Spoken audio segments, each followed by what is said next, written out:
Полицейские в Чебоксарах задержали мужчину, который сорвал флаг ВДВ с могилы погибшего на Украине бойца. Теперь его привлекут к уголовной ответственности за надругательство над местом захоронения. В Чебоксарах полицейские установили личность подозреваемого в осквернении могилы погибшего на Украине бойца. В отношении мужчины, порвавшего берет и сорвавшего флаг ВДВ, возбуждено уголовное дело. 3 июля в отдел полиции номер 5 УМВД России по городу Чебоксары поступило заявление от местного жителя, который попросил привлечь к уголовной ответственности неустановленное лицо, осквернившее могилу его брата, погибшего при исполнении воинского долга во время выполнения задач при проведении специальной операции на Украине.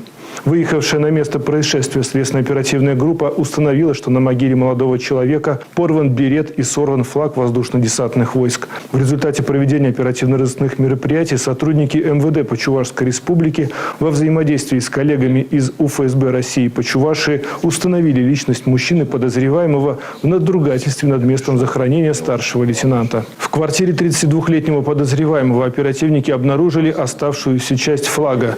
Ранее неоднократно привлекавшийся к уголовной ответственности чебоксарец не смог внятно объяснить причину своего поступка. Как к своему поступку относитесь?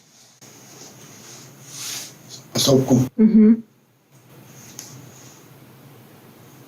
Я не знаю, что сказать. В отношении злоумышленника возбуждено уголовное дело по статье 244 Уголовного кодекса Российской Федерации «Надругательство над телами умерших и местами их захоронения». На время расследования уголовного дела фигуранту избрана мера пресечения в виде подписки о невыезде и надлежащем поведении.